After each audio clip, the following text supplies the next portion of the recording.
Hey Rams fans, Ryan Walsh, Ramport Sports. I'm joined by Hudson football coach and biology teacher, Coach Zandomenego. Coach, how are you? Doing good. How are you? I'm good. Thank you for joining us today. Thanks for having me. So let's take a dive into your childhood. What brought you into the football world? So when I was younger, I played youth soccer for a couple of years. Loved soccer, but in second grade you could start playing tackle football, and my dad made me switch from soccer to football, which I wasn't too happy about. But it ended up being a really great switch in the long run. Yeah, good choice, good choice. So was there like a player that you like kind of looked up to and like gravitated you towards like a football NFL team? I loved Tiki Barber, so I had family that was Giants fans.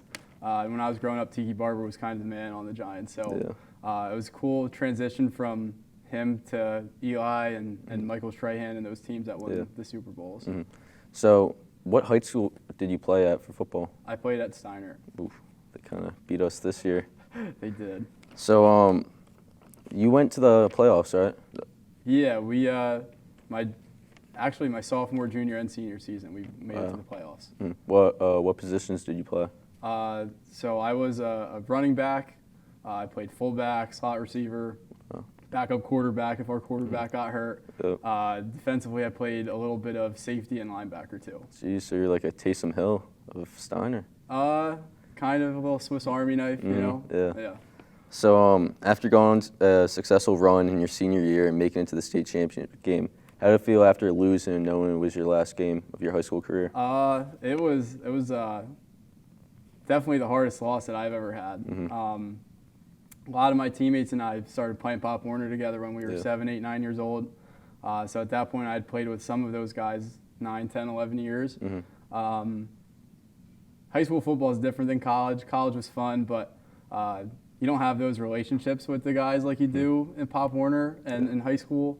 Like I said, it was like family at that point. So after most of our wins, like our families would all get together. So just knowing that was finished was really tough to swallow that. So would you say like being with all your teammates, that's like your favorite memory from your high school football career? Oh, of course.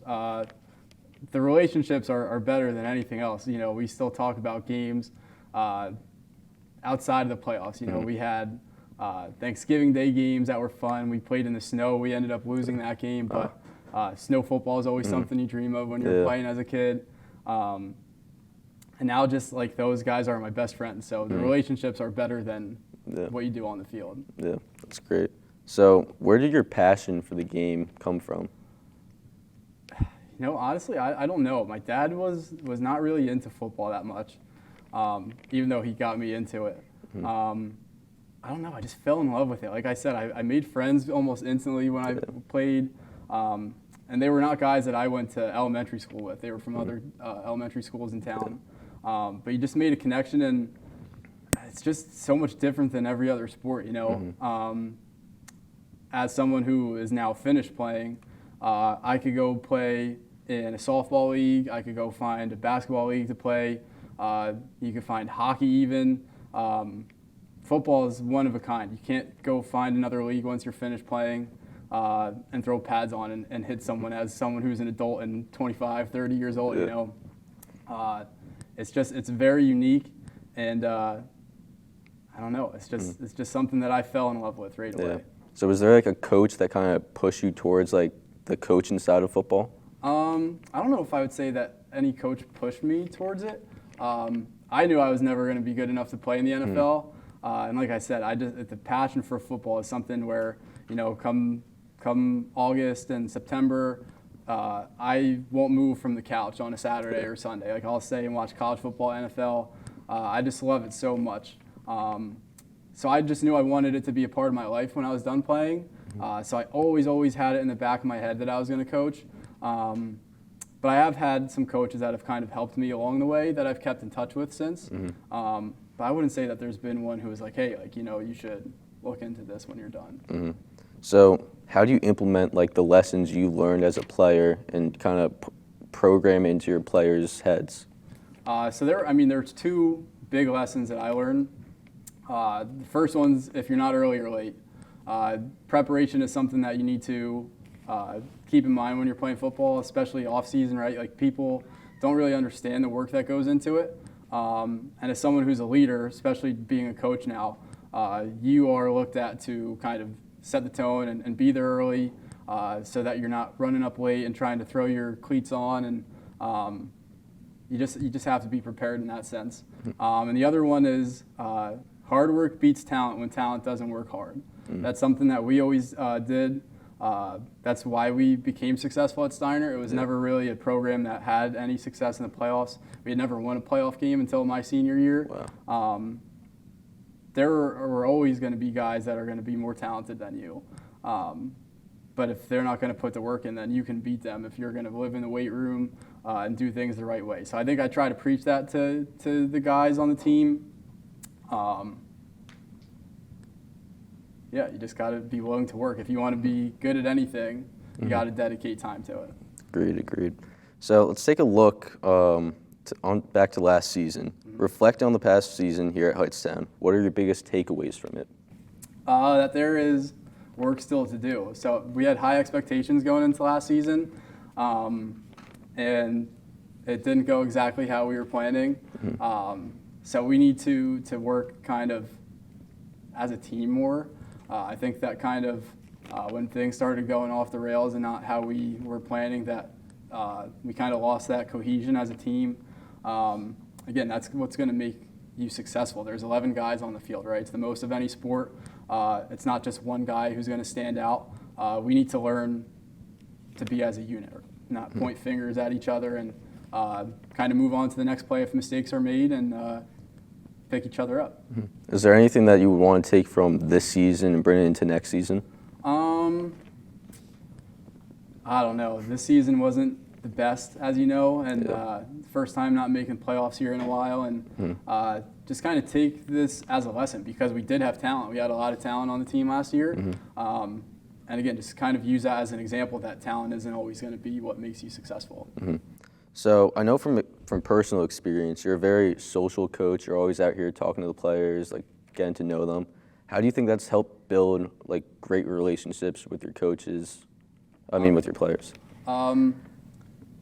Football's a game, right? Like you gotta have fun, and there's definitely times to be serious when you're out there, especially when we're installing new stuff and we're trying to learn new things. But it's a game. At the end of the day, we're trying to have fun, right? Like I said, we're gonna have memories for the rest of our lives. My junior season, we ended up being 4-6, but we still will talk about the games and practices and all the things off the field. So I think that the relationships are really a big thing. Like I said, my best friends now are from football. I still keep in touch with the coaches that I was with.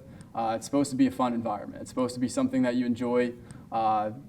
It's high school football. We're not getting paid millions of dollars to do this. We're all out here because we love the game, right? So it's just trying to create that environment of trust where I think that you guys really do have a really firm trust in me because of the way that I talk with you and I try to treat you guys.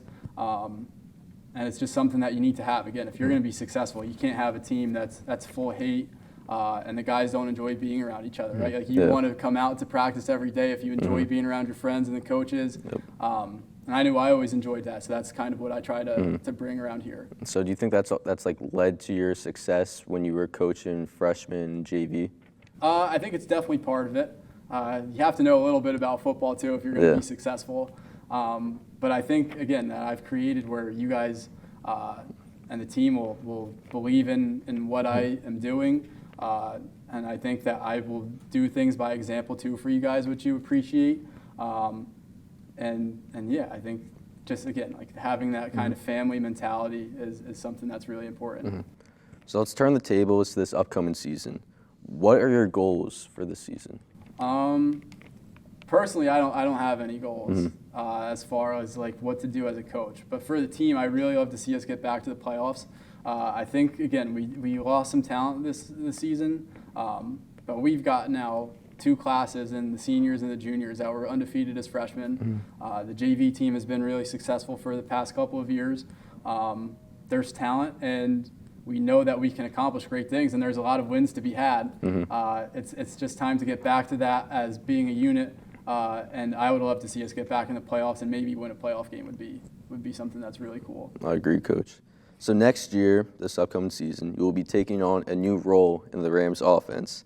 How do you believe you will fit into your new position as a pass game coordinator? I'm really looking forward to it. I think it's going to give me the opportunity to be creative, and I'm in the position now where this class of seniors is now the second group of kids that I've seen all the way through the program. So being around you guys now for 2, 3, 4 years, I think that it's given me the ability to learn you guys and learn what you're capable of.